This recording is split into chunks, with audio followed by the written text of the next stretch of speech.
Alright, this is part 2 of the ADA lecture. We're going to be talking about things to think about when you're performing an environmental assessment, which you likely will have the opportunity to do with your patients, whether you work in home health and you're treating patients in their homes, or even in an outpatient setting when they're talking about areas where it might be difficult to navigate within the home. Also important consideration for discharge from the hospital environment or a skilled nursing facility. So this would be great to listen to while you're sitting in your home, or just get prepared to kind of think about your home residence while you listen. So it's important when you're assessing home residence to identify the environmental barriers, but at the same time be thinking about solutions to improve accessibility, decrease fall risk, and enhance independence for your patients. So this is going to start with those external features that are a requirement to get in and out of the home. The sidewalk that may be necessary to walk into the home. What's the condition of it? Is it nice and smooth pavement? Are there cracks? What is the type of surface? Is it actually wood chips? Is it a width that's wide enough for the person to easily navigate? What's the slope? How long is it? Do they tire out due to decreased activity tolerance before they can even make it into the home? Then we think about the garage or carport. Is this person driving? Number one, are they able to park inside their garage? And is there an entrance directly from the garage into the home? Maybe there's steps. Or do they have to park on the street and then walk into the home? And again, this talks about the approach of the residence, whether there's steps, is there a porch, is there a landing, is there a light that automatically goes on if the person may be entering and exiting earlier in the morning, earlier at night. And then the entrance itself, so we're talking about the door, the width of the door, the threshold height, the type of threshold, is it beveled, is it square, and is there space in front and then behind the door? Is there room to kind of fully open it? All important things to think about. Okay, so a little kind of thinking exercise here. So you see the picture on the left, and I want you to take a moment. This is a great time to actually think about pausing the video. Think about how this could be improved for a patient who uses a wheelchair, maybe for someone who uses a walker, and then perhaps for someone who uses a single point cane. Okay, so go ahead and pause the video, kind of jot down some ideas. Alright, so let's see if we came up with similar things. So for a patient who uses a wheelchair, you would need to try to turn this into a ramp. You would need to be cautious to make sure that the ramp wouldn't be too steep for the person, but due to the fact that there's stairs, that's really not realistic for someone in a wheelchair. You can even see that there's stairs to get up to the home, so this might be quite difficult. For someone who uses a walker, what you could do in lieu of building that ramp is actually lengthen each step so that you could place the walker up or down on the next step, kind of treat it like ascending or descending curves. For someone who uses a single point cane, a change that could be made is maybe just putting one railing on the side so they had something to hold on to enhance stability. And I'm sure there are other ideas, but those are kind of the most straightforward.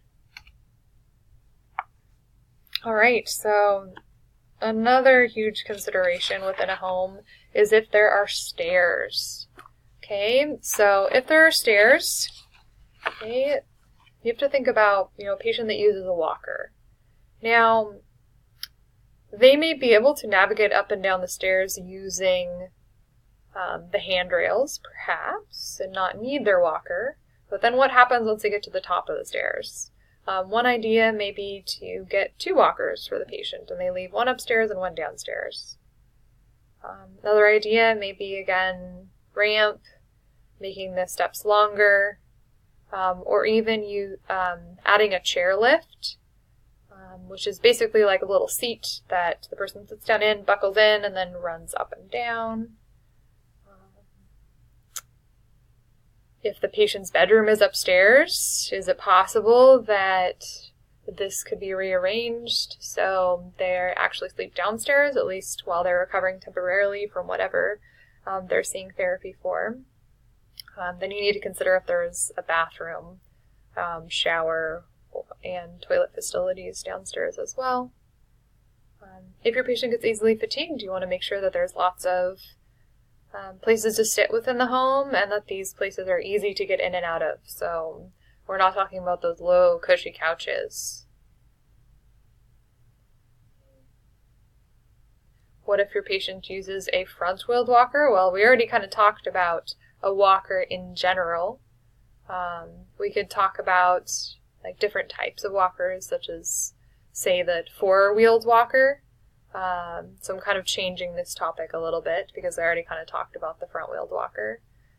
With a four-wheeled walker, it might be hard for them to navigate within the room. It's a little bulkier. That might be something that they use outside versus inside. It's always important to kind of ask when the patient uses their assistive device. You know, some patients don't really use their assistive devices within the home. They tend to walk and hang onto furniture and whatnot. We call that unofficially furniture surfing. And it's not recommended, but it's always good to ask so you know what habits your patient has gotten into, and you can try to break them. If your patient isn't comfortable or steady facing directly down the stairs, you could perhaps see if they're able to sidestep up and down the stairs with both hands on the railing. That could be one way to navigate it.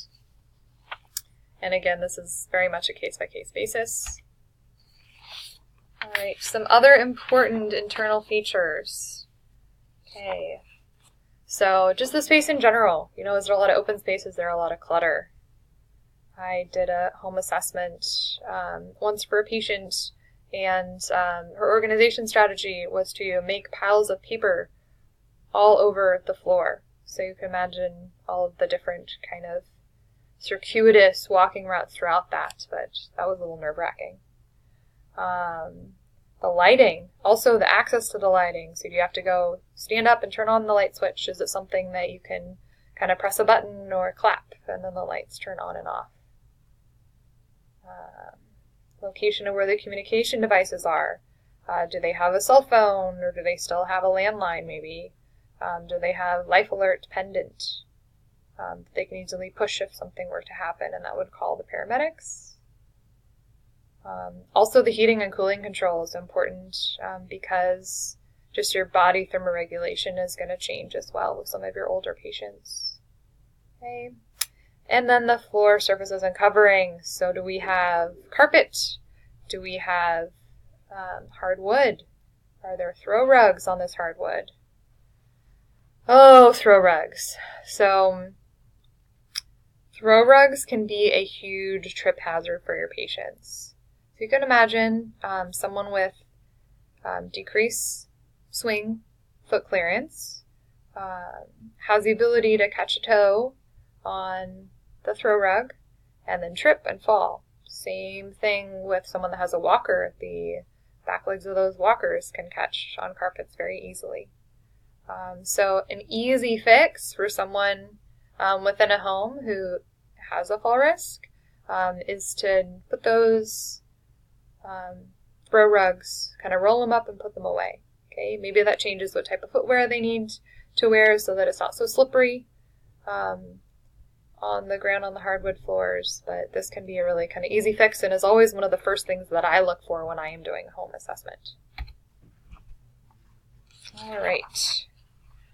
So the rest of these, I'll kind of go through some basic things to look for, but you can also kind of read and look for yourself. Look on page 355. That's going to talk about many of the specifications and considerations for a wheelchair accessible home. So within the living and family room, we want to think about the furniture we have there, you know, especially if there's any kind of really low and soft couches, how they access their entertainment equipment, you know, where the remote is. Within the kitchen, height of the sink, where they're placing their commonly used items. I usually say counter height, so you don't have to reach up really high or reach down really low. Okay. Within the bathroom, we already talked a little bit about ADA standards, but we didn't really talk about the tub itself, kind of considering whether it's a tub-shower combo. If you have to talk about kind of getting in and out of the tub, there are different features as well, like kind of such as chairs and benches you can add as well to make it safer. Okay, and then within the bedroom, most importantly, the bed itself, that they're able to get in and out safely. When we talked about bed mobility, we talked about bed rails that could be put as well. And then also how they're getting to their furniture, again, making sure they don't have to reach up too high or too low. Okay, and maybe they have a seat or somewhere that they use to stable themselves while they dress. Okay. And I must say that from this lens, we're really talking more about the older adult patient population, or someone that's kind of went through a big event such as a surgery that's limited their ability to, say, bear weight and they need an assistive device temporarily. Okay. Now, I just want to kind of emphasize again, even if you don't work in home health, thinking about these things is very important because the home is where your patient is going to spend really the majority of their time.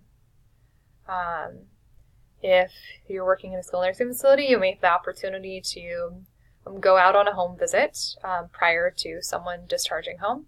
Okay. If you're say in the hospital or even a skilled nursing facility again, or even treating a patient in outpatient, they may talk about their home environment, bring you pictures. Okay.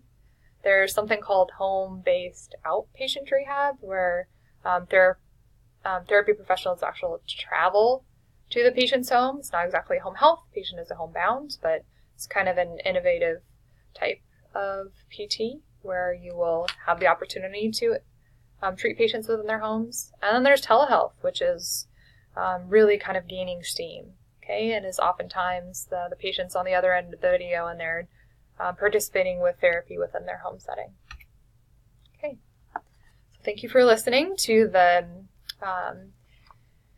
ADA lecture, okay, and learning more about environmental assessments. These are some great, in addition to your textbook, these are some great resources here.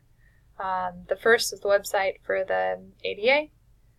The next is a continuing education course by Marnie Renda, who is an OT, kind of a specialist for home modifications. I learned a lot from her taking this course. And the last is the SCI Forum out of the University of Washington. They do a lot of great research, and they have kind of a great community there. And this provides more information about the ADA, kind of even some information provided from individuals who utilize the law, so it kind of gets it from the patient perspective. Thank you very much. Have a great rest of your day.